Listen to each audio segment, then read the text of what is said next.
Salam Bapak Ibu. Minggu kemarin kita belajar satu kitab Habakuk, betul? Habakuk itu adalah contoh iman yang sejati. Dan kita belajar tentang 3 poin. Masih ingat nggak? Iman yang sejati itu adalah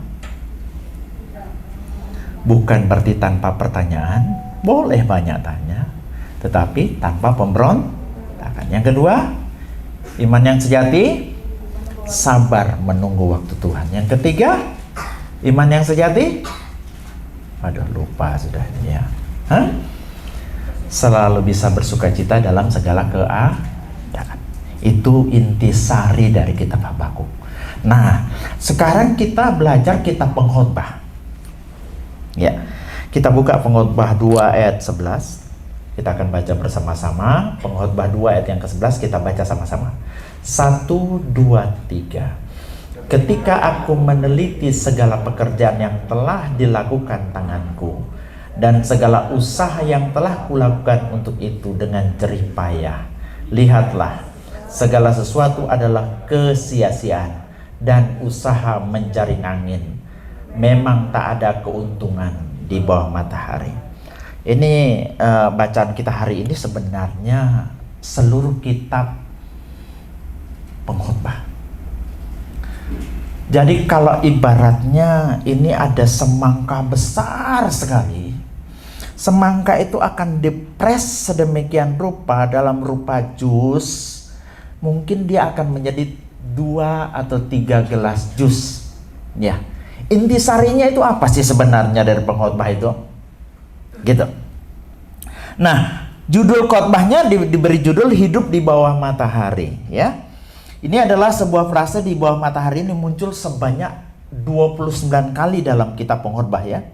Dan merupakan simbol dari hidup manusia yang terbatas, melelahkan dan sia-sia tanpa Allah. Itu kalau ada kata ketemu dengan kata di bawah matahari itu adalah simbol dari hidup manusia yang terbatas, melelahkan dan sia-sia tanpa Allah. Berbanding terbalik dengan hidup di atas matahari. Walaupun kata di atas matahari itu tidak muncul, tapi makna itu sebenarnya tersirat di dalam kitab Pengkhotbah. Ya artinya hidup dengan Tuhan. Kalau hidup di bawah matahari seolah-olah hidup tanpa Tuhan. Nah, kitab Pengkhotbah ini Bapak Ibu, perlu saya jelaskan sedikit. Ketika Raja Salomo memerintah kurang lebih tahun 970 sebelum Masehi sampai 931 sebelum Masehi, artinya kurang lebih 40 tahun Raja Salomo.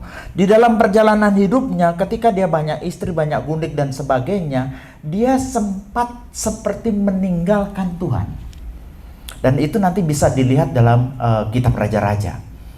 Tetapi kalau baca kitab Pengkhotbah, kita akan menemukan bahwa Pengkhotbah ini adalah tulisan Salomo di ujung hidupnya, di mana dia kembali kepada Tuhan, dia bertobat kepada Tuhan. Dan saya tidak sempat akan buktikan itu di sini, namun bukti-bukti secara eksplisit di dalam kitab Pengkhotbah itu menunjukkan bagaimana pada akhirnya yang dulunya hidup dengan penuh kesenangan, pesta pora, seks dan sebagainya, dia kembali kepada Tuhan, dan itu disimpulkan nanti di dalam Pengkhotbah pasal yang ke-12 kalau tidak salah ingat saya.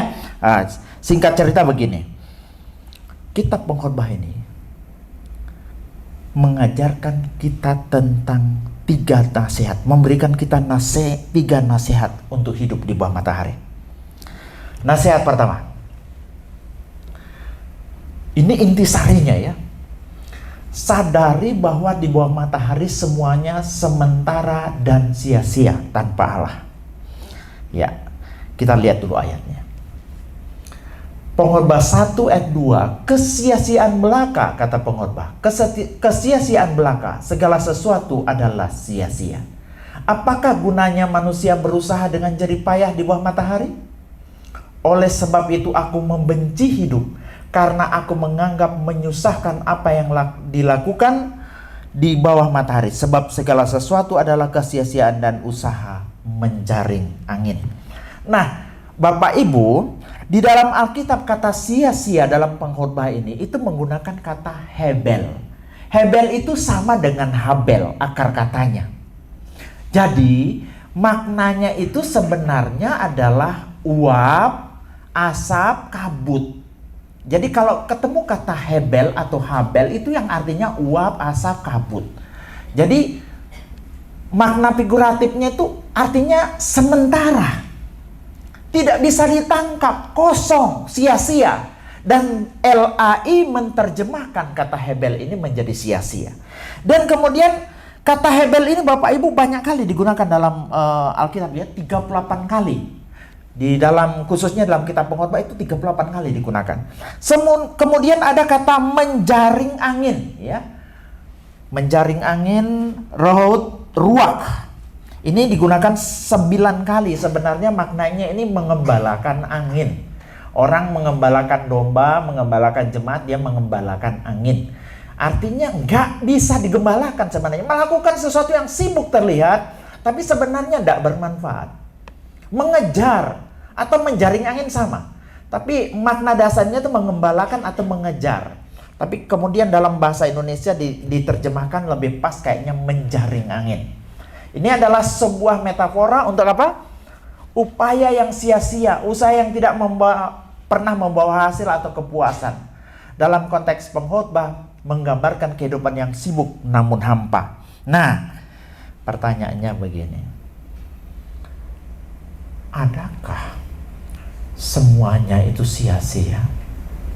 Kekayaan, popularitas, harta, ya, kekuasaan, pengetahuan pendidikan yang tinggi. Nanti kita akan buktikan satu-satu bagaimana Salomo itu mempunyai semuanya itu.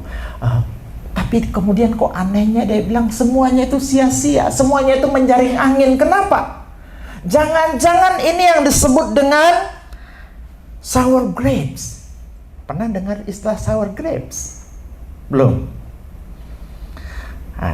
Tunggu next sour grape ya.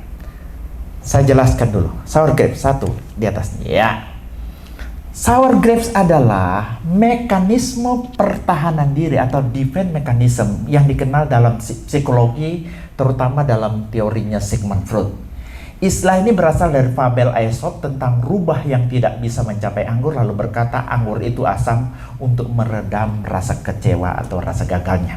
Jadi begini, orang kalau kecewa dia akan merendahkan nilai apa yang dia mau capai tersebut. Tapi sebelumnya saya cerita sedikit ya. Next gambarnya ini ya. Dalam fabel Aesop ini adalah sebuah kumpulan cerita pendek yang biasanya melibatkan hewan sebagai tokoh utama, diberi sifat atau perilaku manusia. Aesop sendiri adalah budak yang seorang budak dan pengarang dari Yunani kuno yang diyakini hidup sekitar tahun 620 sampai 564 sebelum Masehi. Dia ceritanya begini. Kemudian fabel ini digunakan sebagai salah satu bentuk dari mekanisme pembelaan diri orang, yaitu anggur asam ya. Ceritanya begini. Ada seekor rubah. Rubah itu ketika suatu saat dia jalan-jalan, dia lapar, dia ingin mengambil anggur di kebun petani. Ternyata kebun petani tersebut dipagari sedemikian rupa sampai dia susah masuk. Ketika dia mau mencoba masuk, perutnya nih nyantol sama kawat duri itu sehingga dia tidak bisa masuk. Akhirnya dia puasa 3 hari 3 malam. 3 hari 3 malam dia puasa, dia bisa masuk dengan perut keroncongan. Sampailah dia di kebun anggur petani tersebut. Namanya kebun anggur itu kan buah anggur selalu tergantung gitu ya. Si rubah ini melompat. Lompatan pertama hanya kurang dari 3 cm. Lompatan kedua kurang dari 2 cm. Lompatan ketiga kurang dari berapa mili saja dari mulut si rubah untuk mencapai anggur tersebut. Akhirnya dicoba-coba dengan sekuat tenaga, si rubah tidak pernah berhasil untuk menggapai anggur tersebut. Akhirnya rubah itu kecewa dan pulang, keluar kembali dari kebun petani tersebut, masuk lewat terowongan yang dia buat tadi. Dengan kecewa dia noleh kepada anggur tersebut. Kemudian dia bilang, toh anggur asam. Nah, toh anggur asam. Kemudian, padahal kalau dipikir, apakah rubah itu sudah mencicipi itu anggur? Belum. Kenapa dia bilang anggur itu asam? Itu adalah penipuan diri sendiri, merendahkan apa yang dia ingini sebenarnya untuk menghibur dirinya. Ini adalah suatu bentuk mekanisme pembelaan diri secara psikologis. Kalau Bapak Ibu ingin pernah dengar tak orang ngomong begini? Saya nggak suka kuliah di luar negeri. Lagian banyak orang pintar yang malah kerja biasa-biasa aja di sana. Padahal sebenarnya bukan dia nggak suka, tetapi nggak mampu kuliah di luar negeri. Itu pembelaan diri anggur asam. Bisa nangkep ini? Nanti saya hubungkan dengan Salomo. Kenapa ini? Apakah ini bentuk pembelaan diri anggur asamnya Salomo? Bilang semuanya di bawah matahari ini sia-sia. Saya beri contoh lagi. Dia jadi manajer karena cari muka ke bos. Saya nggak akan mau jabatan tinggi kalau caranya gitu. Pernyataan ini bisa jadi bentuk sour grapes jika sebenarnya dia merasa iri atau gagal promosi. Pernah nggak lihat orang lah dalam percintaan gagal mendapatkan pasangannya? Ngomongnya begini, dia tuh cantik sih, tapi pasti banyak gaya dan manja. Aku lebih suka cewek biasa-biasa saja tapi setia. Nah, mungkin sebenarnya dia menyukai perempuan itu, tapi ditolak atau merasa tidak mampu mendekati sehingga dinyeklah, dihinalah orang tersebut. Bisa nangkep maksudnya ya? Ini yang dimaksud dengan mekanisme pembelaan diri, pertahanan diri, anggur asam. Pernah dengar orang ngomong begini? Alah, itu iPhone mahal doang. Fungsinya tuh sama kayak HP Android. Pernah ada dengar orang ngomong begitu?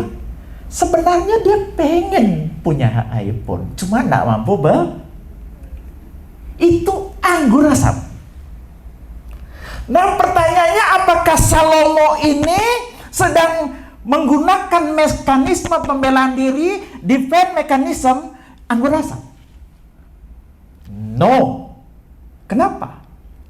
Dia itu semua yang dia bilang di bawah matahari itu dia lakukan dan dia alami. Semua puncak pencapaian itu dia lakukan dan dia alami. Ya, coba kita lihat satu persatu. Coba. Dia bukan ngomong anggur asam. Kok semua hikmat dia bilang sia-sia. Salomo terpintar di zamannya. Tidak ada orang terpintar di zaman Salomo. Coba lihat ayatnya. Pengkhotbah 1 ayat 16. Lihatlah, aku telah memperbesar, menambah hikmat lebih daripada semua orang yang memerintah atas Yerusalem sebelum aku, dan seterusnya.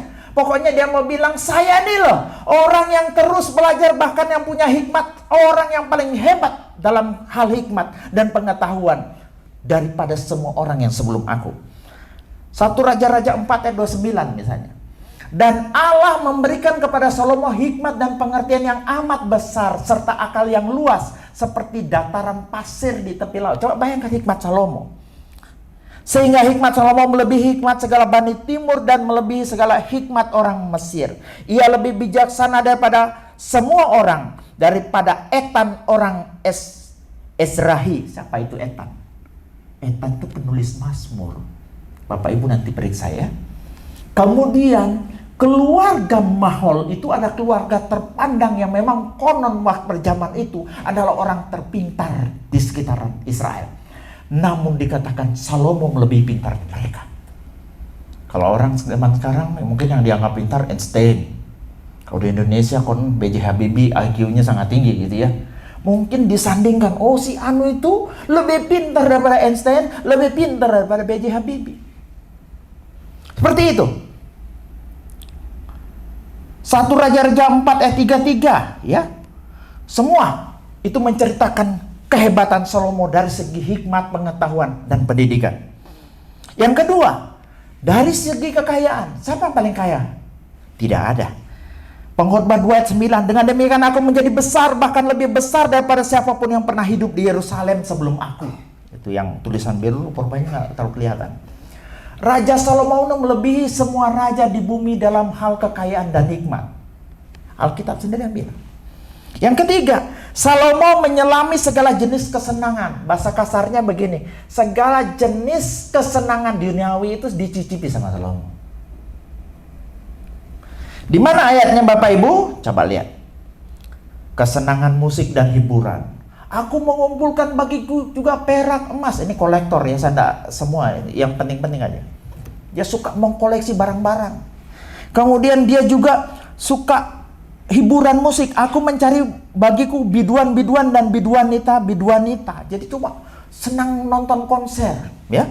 Kemudian kesenangan seksual, ya. Banyak gundik yang ia mempunyai 700 istri dan kaum bangsawan dan 300 gundik. Kesenangan seksual dia pokoknya dia cicipi semua. Kemudian kesenangan minuman keras, coba lihat. Aku menyelidiki diriku dengan menyegarkan tubuhku dengan anggur.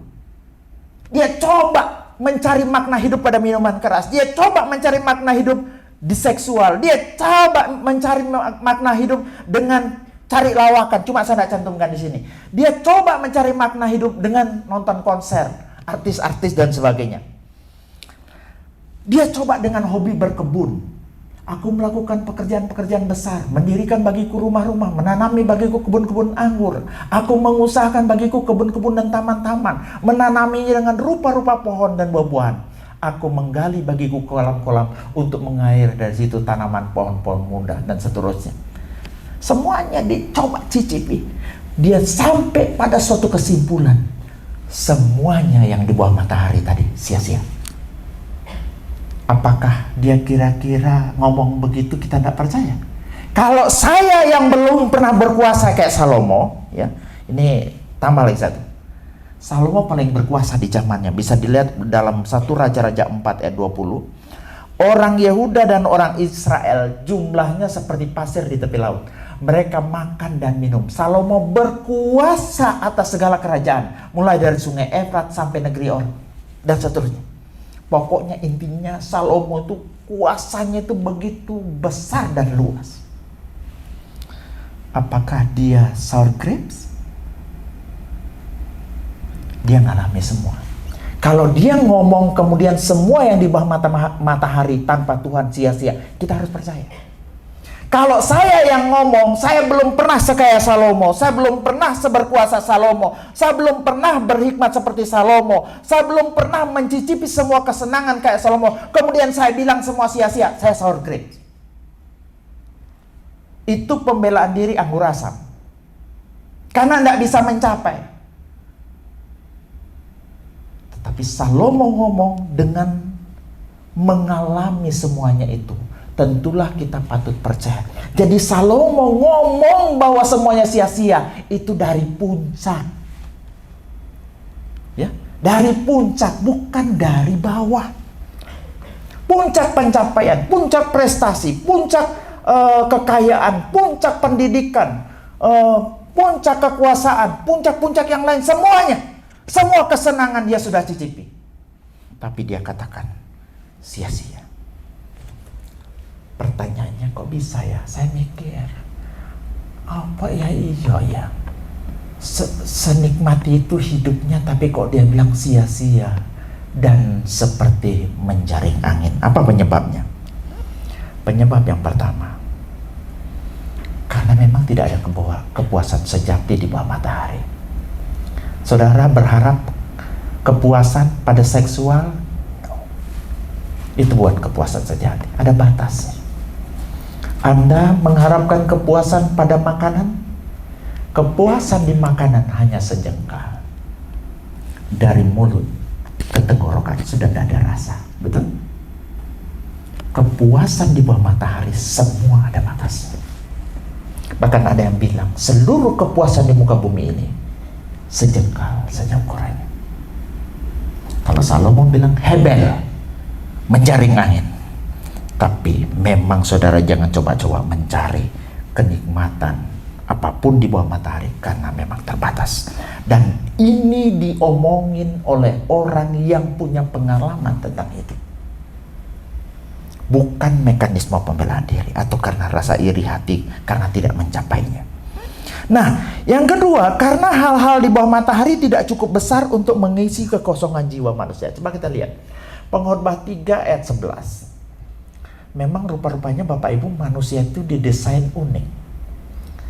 Dikatakan dalam Pengkhotbah 3 ayat 11, ia membuat segala sesuatu indah pada waktunya dan ia memberikan kekekalan. Nah, kata kekekalan di situ olam dalam hati mereka.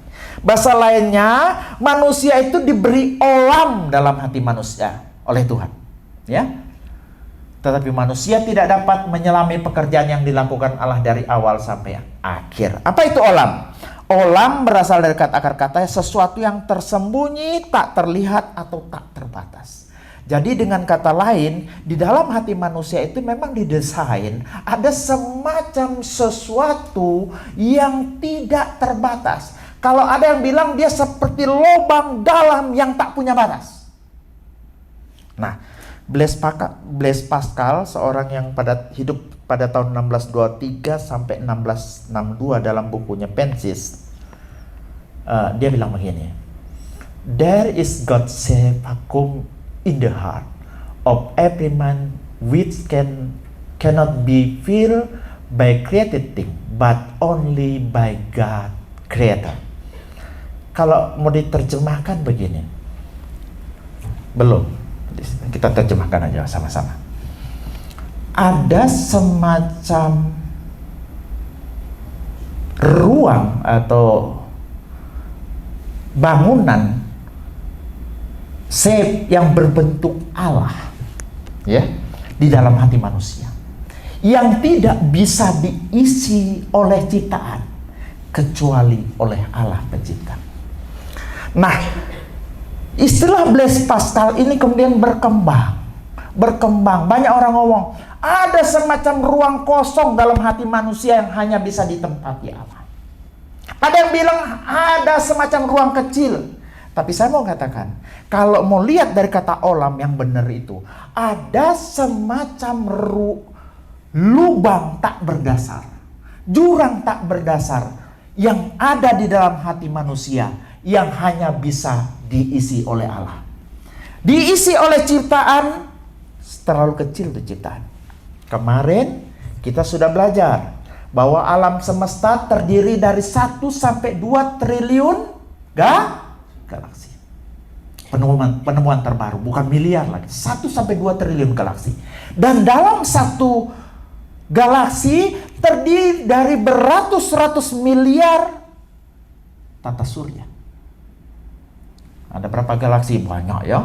Ada Andromeda, galaksi kita namanya Bima Sakti, ada Black Eye, ada Sombrero, macam-macam nama galaksi. Tapi yang kita kenal ada berapa saja. Ya. Kemudian dalam satu galaksi bermiliar-miliar tata surya. Dalam satu tata surya ada ratusan atau puluhan planet. Dan dalam planet ada ratusan puluhan pulau. Kalau saya katakan tadi, alam semesta, galaksi itu hanya satu titik dalam alam semesta. Ya. Satu tata surya itu hanya satu titik debu dalam satu galaksi. Dan anehnya, seluruh alam semesta ini cuma satu titik di dalam Allah. Apa yang mau disampaikan di situ? Bagaimana mungkin jurang yang hanya sebesar Allah itu diisi oleh seluruh alam semesta? Tidak akan mungkin bisa terisi. Makanya siapa bilang? Salomo bilang, semuanya sia-sia. Dia coba isi dengan kesenangan. Dia isi dengan kekayaan. Dia isi dengan popularitas. Dia isi dengan hikmat. Ternyata ketika semua diisikan ke dalam hatinya, tetap dia merasakan kekosongan. Yang pada akhirnya dia bilang, semuanya sia-sia. Jadi Bapak Ibu, ini kita harus mengerti kemudian hari sampai kemudian Yesus bilang begini. Karena kepuasan sejati itu hanya dalam Yesus, ya. Di dalam Yohanes 4 ayat 13 sampai 14, setiap orang minum air ini akan haus lagi. Tetapi siapa minum air yang akan kuberikan kepadanya, ia tidak akan haus lagi untuk selamanya. Jadi kalau mau bicara kepuasan, hanya ada pada Pencipta. Ya, kepuasan sejati bukan dalam pemberian, tapi dalam pemberi. Bukan pada hal ciptaan, tetapi pada Sang Pencipta.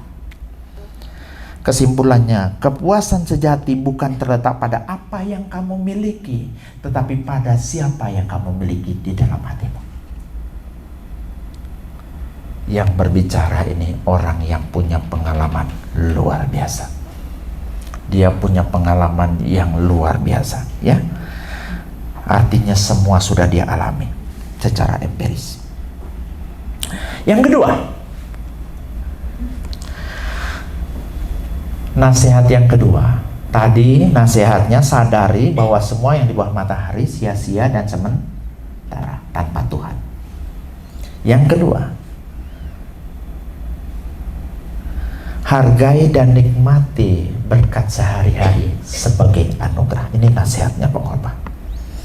Setelah mendiagnosis masalah kesia-siaan, pengkhotbah tidak jatuh dalam keputusasaan. Sebaliknya, ia berulang kali memberikan resep praktis, temukan sukacita dalam hal-hal sederhana dan karunia-karunia yang Tuhan berikan saat ini. Makan, minum, dan menikmati hasil jerih payah bukanlah tujuan hidup, tapi merupakan anugerah dari Tuhan yang harus diterima dengan penuh syukur di tengah kepenaan hidup. Coba kita lihat ayatnya. Aku tahu bahwa mereka tak ada yang lebih baik daripada bersuka-suka dan menikmati kesenangan dalam hidup mereka. Dan bahwa setiap orang dapat makan, minum, dan menikmati kesenangan dalam segala jerih payahnya, itu juga adalah pemberian Allah. Next. Lihatlah yang kuanggap baik dan tepat ialah kalau orang makan, minum, dan bersenang-senang dalam segala usaha yang dilakukannya dengan jerih payah di bawah matahari, selama hidup yang pendek, yang dikaruniakan Allah kepadanya, sebab itulah bahagiannya. Nah, ini ayat yang ke-18, coba diperhatikan baik-baik Bapak Ibu ya. Setiap orang dikaruniakan Allah kekayaan dan harta benda, dan kuasa untuk menikmati. Ada kata dan, saya kasih stabilo kuning. Jadi perhatikan di sini ada dua karunia. Ada orang dikaruniakan kekayaan, tetapi ada juga karunia untuk menikmati kekayaan. Disinilah kapan hari saya sering dengar karunia menikmati. Baru saya ngerti. Ya. Karena banyak orang punya banyak segalanya tapi tidak sempat nikmati. Tetapi ada orang punya sedikit, dia bisa menikmati. Karena menikmati itu juga adalah anugerah. Pengkhotbah 6 ayat yang kedua, coba kita lihat lebih dalam lagi. Orang yang dikaruniai Allah kekayaan, harta benda dan kemuliaan, sehingga ia tidak akan kekurangan sesuatu pun yang diinginkannya. Tetapi orang itu tidak dikaruniai kuasa oleh Allah untuk menikmati. Jadi ada orang dikasih karunia kaya, tetapi tidak dikasih anugerah untuk menikmati. Ya, jadi dari sini kita belajar bahwa kekayaan itu anugerah, tapi juga menikmati itu adalah anugerah. Si Salomo mengajarkan hal ini Bapak Ibu. Ini ada implikasinya loh. Nah, implikasinya apa? Berkat bukan hanya soal menerima loh, tapi juga soal kemampuan untuk menikmatinya. Ya, walaupun kita banyak uang, banyak makanan, tapi tidak bisa makan. Mungkin hidupnya nggak sebanyak itu, tapi masih bisa makan. Kayak saya sekarang makannya kan terbatas. Ini nggak boleh, itu nggak boleh, kan begitu ya. Ternyata karunia makan, bisa makan dan menikmati hal-hal semuanya itu adalah anugerah. Jadi kenikmatan dalam hal-hal kecil adalah anugerah, bukan otomatis terjadi karena kekayaan atau prestasi. Ya, bukan otomatis. Ini harus diingat baik-baik. Ini juga menunjukkan bahwa Allah tidak hanya peduli pada memberi, tapi juga memberi sukacita dalam pemberian itu. Nah, aplikasinya apa? Jika kamu bisa makan dan tenang, tertawa dengan keluarga, bekerja dengan damai, tidur dengan nyenyak, itu bukan hak, itu karunia. Saya ulang, jika kamu bisa makan dengan tenang, bisa tertawa dengan keluarga, bekerja dengan damai, tidur dengan nyenyak, itu bukan hak, tapi itu karunia.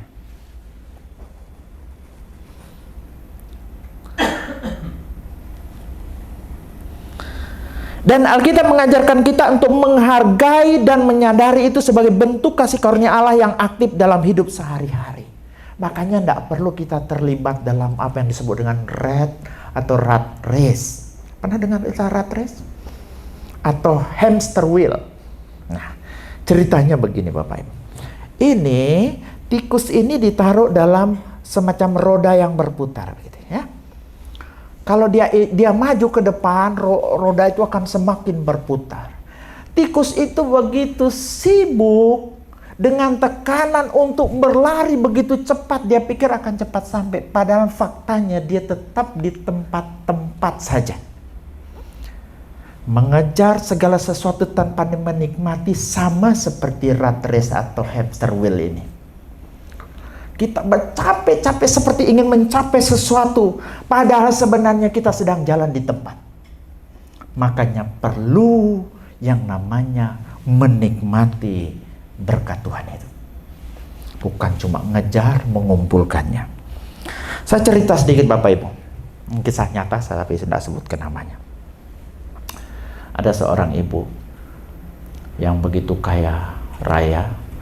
Dia begitu rajin kerja sampai tokonya itu dibukanya tanggal merah buka, hari Minggu juga buka. Ini saya ingat-ingat seperti zaman dulu ya, saya punya truk itu tidak boleh istirahat. Saya punya truk berapa buah begitu, dan kemudian tidak boleh berhenti kerja hari Minggu pun. Makanya saya suka cari supir yang agama lain, jangan Kristen. Saya ingat itu. Jadi dia ditanya sama suaminya, "Ma, kalau bisa kita sekali-sekali makan di luar boleh nggak?" "Jangan, tunggu dulu kekayaan kita ngumpul sampai sekian digit, baru kita nikmati." Kemudian, "Ma, sudah waktunya barangkali kita liburan sekali-sekali." "Oh, jangan dulu.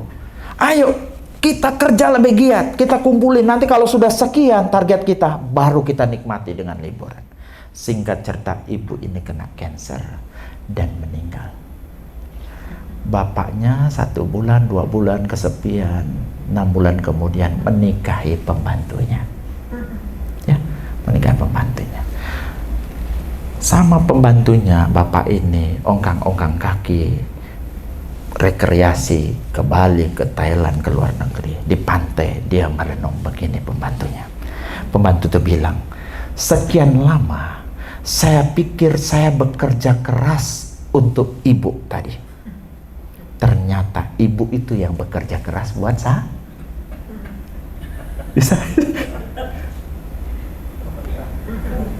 Bisa nanggap? "Saya pikir sekian lama saya bekerja keras untuk ibu itu. Ternyata ibu tadi yang sudah meninggal itu yang bekerja keras buat saya." Ini Salomo alami. Makanya kalau ada kesempatan, nikmati. Amin. Jangan kayak ibu tadi, nikmati. Belajar menikmati hidup, karena menikmati hidup itu adalah Li Kang Sing dan Li Ka Seng. Siapa Li Kang Sing? Li Kang Sing ini adalah konglomerat ya. Di Hong Kong ini terkenal banget ya. Tapi yang mau disoroti ini adalah Li Ka Seng. Li Ka Seng itu rajin kerja. Dari pagi, malam, siang, pokoknya sampai dia kaya raya. Tapi ketika suatu saat dia umur 50, dia kena stroke dan meninggal. Ya, semua kekayaannya tidak dinikmati. Anak-anaknya akhirnya menjual sebagian besar aset untuk menutupi konflik keluarga dan pajak warisan. Kemudian Lee Ka-shing, adiknya, ngomong begini. Kemudian dijadikan sebuah quote. Harta bisa dikejar, tapi hidup harus dinikmati. Waktu bersama keluarga lebih berharga daripada Waduh, jadi Bapak Ibu nikmati hidup. Kalau kita masih bisa suami istri ngumpul tiap hari, nikmati. Amin. Bisa makan enak walaupun cuma sayur asam, nikmati. Ya. Nikmati hal-hal kecil. Ini nasihat dari pengkhotbah. Nah, nasihat dari pengkhotbah. Ketika engkau masih bisa menikmati, bermain, bercanda, tawaria dengan anak-anakmu, nikmati. Itu anugerah. Jadi jangan selalu berpikir sibuk kayak Lee Ka-shing, pulang pagi sampai tidak sempat ngumpul sama keluarga. Karena ngumpul sama keluarga itu adalah anugerah yang luar biasa yang Tuhan berikan. Ya, saya sering bilang sama anak-anak, mungkin anak-anak kita tidak kaya, tetapi kita bersyukur selalu bisa sama-sama, bisa bercanda sama-sama. Bapak Ibu tahu enggak, saya senang sekali bermain sama anak-anak. Kalau dia turun ke bawah, saya sembunyi, saya tutup kepala saya dengan tas, saya tunggu mereka sambil saya kagetin. Dan ternyata mereka tidak muncul-muncul sampai kepala saya pengap. Itu anugerah. Tidak semua orang bisa nikmati itu, betul? Jadi kalau ada masih anak-anak tertawa. Dan setiap orang Bapak Ibu itu Tuhan berikan kenikmatan tersendiri. Termasuk menikmati hal-hal kecil semacam itu. Ya, next. Ini ada jam pasir. Jam pasir itu tidak bisa diisi ulang. Ya, di atasnya pasir, di bawahnya dia turun satu, nanti semacam itulah cara kerja jam zaman dulu. Setiap hari hidupmu seperti butiran pasir yang jatuh satu persatu. Kamu tidak bisa mengambil kembali yang sudah jatuh. Maka hargailah butir demi butir waktu bersama-sama orang yang kamu kasihi, termasuk tawa kecil yang kita alami. Amin. Hargai semua itu, karena itu adalah anugerah. Menghargai dan menikmati hidup sehari-hari bukanlah sikap malas atau pasif, tetapi tanda kedewasaan rohani yang tahu bahwa hidup adalah anugerah, bukan hasil jaminan pribadi. Jika kamu bisa tersenyum hari ini, itu karunia. Jika kamu bisa makan dengan damai, itu anugerah. Dan Allah dimuliakan bukan hanya saat kamu melayani, tapi juga saat kamu menikmati dengan syukur apa yang Ia beri. Menikmati hal-hal sederhana bukanlah hak, tapi karunia dari Allah. Kemampuan untuk merasa cukup, bersyukur dan bersukacita dalam hidup sehari-hari adalah tanda hati yang dipenuhi kasih karunia. Ya, yang ketiga. Jadi yang pertama tadi apa? Sadari bahwa hidup di bawah matahari ini sia-sia dan sementara kalau tanpa arah. Yang kedua, hargai berkat sehari-hari, ya. Yang ketiga, ingat bahwa segala musim kehidupan berada dalam kendali Allah. Coba kita lihat. Ini karena khotbah satu kitab, ya. Jadi kita tidak baca semua.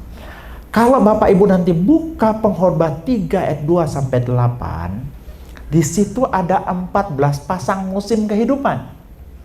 Ada waktu untuk lahir, ada waktu untuk mati. Ada waktu untuk menanam, ada waktu untuk mencabut yang ditanam.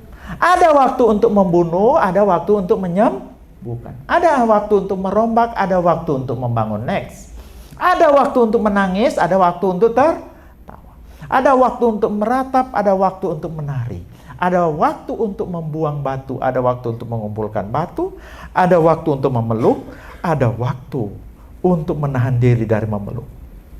Ada waktu untuk mencari, ada waktu untuk membiarkan rugi. Next. Ada waktu untuk menyimpan, ada waktu untuk membuang. Ada waktu untuk merobek, ada waktu untuk menjahit. Ada waktu untuk berdiam diri, ada waktu untuk berbicara. Ada waktu untuk mengasihi, ada waktu untuk membenci. Ada waktu untuk perang, ada waktu untuk Jadi ada 14 pasang. Jadi ada 28 musim hidup. Coba perhatikan, kitab Pengorbanan ini menyebut secara eksplisit loh. 14 pasang musim kehidupan yang menggambarkan bahwa seluruh kehidupan manusia berjalan dalam ritme ilahi. Silih berganti, terkadang tidak dapat diprediksi, tetapi semua ada dalam kendali dan rancangan Allah.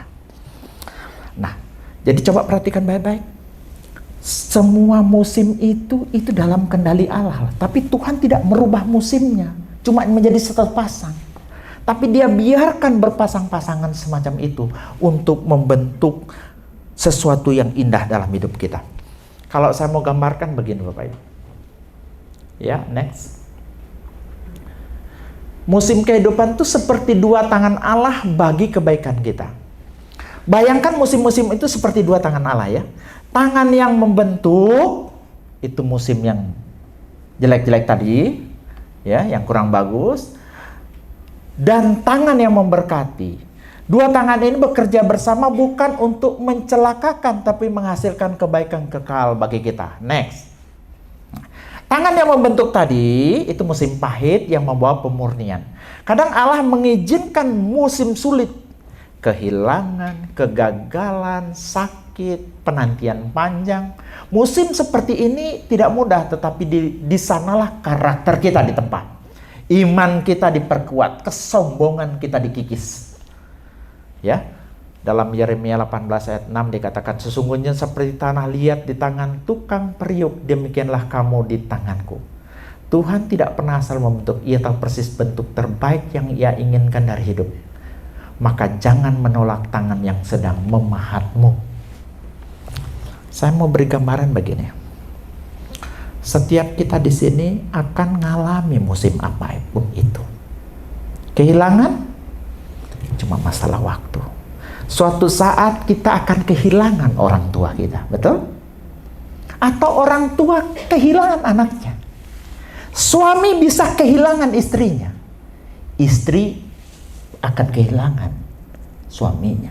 Itu keniscayaan, suatu yang pasti tidak bisa kita pungkiri. Kita akan alami semua, cuma masalah kapannya. Ibu Lydia sudah alami ya, kehilangan suami ya, pas COVID. Kemudian cari pendeta yang mau menguburkan susah dapat. Mana ya Bu? Ya. Untung belum ada Pak Ketut waktu itu ya. Ya, jadi semua kita akan ngalami. Ini anak saya pernah ngomong, saya tuh setiap pagi takut. Apakah mama saya masih bernapas atau tidak besok pagi? Saya bilang, suatu keniscayaan, suatu saat iya. Entah itu musim pahit, musim manis, musim yang baik, musim yang tidak. Yang pasti, yang disampaikan oleh pengkhotbah bahwa Allah itu pegang kendali kepada semua musim itu. Jangan berpikir kalau musim pahit Tuhan tinggalkan kita. Tidak. Ternyata dia masih pegang kendali kepada semua musim kehidupan kita. Kalau dia sedang membawa kita pada musim yang pahit, dia sedang memperbaiki karakter kita, dia sedang perkuat iman kita, dan dia sedang mengikis kesombongan kita. Karena kesombongan itu tidak bisa dikikis dalam musim yang mengenakan. Iman kita tidak bisa diperkuat dalam situasi yang enak-enak saja. Tapi perlu memang musim yang pahit. Tangan yang memberkati, ya, next. Adalah musim manis yang membawa syukur. Ada masa di mana Tuhan memberi keberhasilan, penghiburan, berkat, sukacita, bahkan jawaban doa.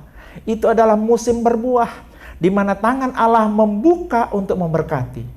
Namun musim ini punya tujuan bukan untuk membuat kita lupa diri, tapi agar kita belajar bersyukur dan menjadi saluran berkat. Ada waktunya kita kayak diberkati luar biasa, ya. Tujuannya ada. Kita belajar bersyukur dan menjadi saluran berkat. Tetapi haruslah engkau ingat kepada Tuhan Allahmu, sebab Dialah yang memberikan kepadamu kekuatan. Ulangan 8 ayat 18. Kalau mau digabung kedua tangan itu, dua tangan yang satu tujuan, yaitu kebaikan kekal. Dalam hidup ini, dua musim itu silih berganti. Tapi satu hal yang pasti, tangan yang mengizinkan air mata adalah tangan yang akan menyeka air matamu. Saya ulangi, tangan yang mengizinkan air mata adalah juga tangan yang akan menyeka air matamu. Kedua tangan itu bergerak dalam ritme kasihnya. Bukan untuk menjatuhkan, tapi mengangkat dan membentuk kamu sesuai gambar Kristus. Allah turut bekerja dalam segala sesuatu, ya, untuk mendatangkan kebaikan. Roma 8 ayat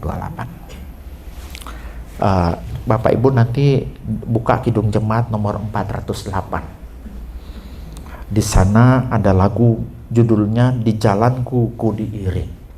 Di jalanku ku diiring oleh Yesus Tuhanku. Apakah yang kurang lagi jika Dia panduku? Diberi damai surgawi asal imanku teguh. Suka duka dipakainya untuk kebaikanku. Suka duka dipakainya untuk kebaikanku. Di musim suka Dia ada, di musim duka Dia ada. Semuanya dua tangan tadi bekerja untuk mendatangkan kebaikan buat saudara dan saya. Amin. Dan semua musim itu akan kita lewati. Jangan pernah berpikir untuk menghindari musim-musim yang duka. Tidak. Karena semua musim itu berada dalam kendali Tuhan. Suka dan duka adalah alat Tuhan. Suka mengajar kita bersyukur dan berbagi. Duka mengajar kita bersandar dan bertumbuh. Tidak ada musim yang sia-sia di tangan Tuhan. Dalam segala sesuatu Ia bekerja. Ia membentuk, Ia menggenapi rencananya. Apa musim hidupmu saat ini? Akuilah di hadapan Tuhan. Jika sedang dibentuk, jangan menyerah. Biarkan tangannya bekerja. Jika sedang diberkati, jangan lupa bersyukur dan berbagi. Tetaplah melangkah dalam ritme Tuhan, bukan tergesa-gesa oleh dunia. Musim hidup bisa berubah, tapi Tuhan tetap sama, baik, setia, dan berdaulat untuk selamanya. Penutup. Musim bisa berganti, tetapi tangan Tuhan tidak pernah berubah. Musim hidup bisa berubah, tetapi Tuhan tetap sama, baik, setia, dan berdaulat untuk selamanya. Dia setia, baik di lembah kekelaman maupun di padang berumput hijau. Biarlah hari ini kita berkata, Tuhan, aku percaya Engkau bekerja, baik saat Engkau membentukku, maupun saat Engkau memberkatiku. Dalam semua musim hidupku, ajar aku tetap setia dan berserah kepadamu. Tuhan Yesus memberkati. Jadi ada 3 pelajaran. Yang pertama, sadari bahwa di matahari itu semua sia-sia dan sementara, ya. Yang kedua,